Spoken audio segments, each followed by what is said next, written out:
Sir இப்போ நம்ம ஊரில் வந்து இந்த பில்லி சூனியம் ஏவல் கருங்குட்டி அந்த மாதிரிலாம் இருக்கு. அந்த மாதிரி ஏலியனை ஏவி விட்டு காரியத்தை முடிக்கிறது அந்த மாதிரிலாம் பண்ண முடியுமா சார்? நல்ல கேள்வி. ஆக்சுவலாக வந்துக்கிட்டு இப்போ இந்த பறக்கும் தட்டை பற்றி ஏலியன்ஸை பற்றி நம்ம பேசணும்ல. இது எப்படின்னு கேட்டால், நம்ம இவ்வளோ நேரம் ஏலியன்ஸை பற்றி சொன்னால், பறக்கும் தட்டை பற்றி சொன்னோம்ல. இது எப்படின்னா, ஒரு படத்தில் நூற்றுக்கணக்கான பேர் நடிக்கிறாங்க. அதில் வந்து இந்த க்ரௌடு சீனில் ஜூனியர் ஆர்டிஸ்ட்டுங்க ஆயிரக்கணக்கான பேர் வருவாங்கள்ல. அதில் ஒரே ஒரு ஜூனியர் ஆர்டிஸ்ட்டை பற்றி தான் நம்ம பேசியிருக்கோம். இன்னும் அந்த படத்தோடைய hero, villain, comedian, character artist, இவங்க யாரை பற்றி, ஹீரோயின், கிளாமர் டான்ஸ் ஆடுறவங்க, யாரை பற்றி நம்ம பேசல. அதே மாதிரி தான் இந்த பறக்குந்தட்டு ஃபினாமினானில் இந்த ஃபுல் சப்ஜெக்டில் இந்த பறக்குந்தட்டு ஏலியன்ஸ்னு சின்ன பகுதி தான்.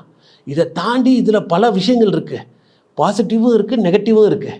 புரியுதா? இப்போ நீங்கள் சொல்கிறதுக்கு பாருங்கள், பில்லி சூனியம் ஏவி விடுறது, இது எல்லாமே கருங்குட்டின்னு ஒன்று வச்சுருக்காங்க. ஆமாம், இது எல்லாம் வந்துக்கிட்டு அந்த பேர் இல்லாட்டியும் இந்த மாதிரி நெகட்டிவான விஷயங்களும் இருக்குது, பண்ணலாம். அதனால் ஆமாம், ரொம்ப கேர்ஃபுல்லாக இருக்கணும்.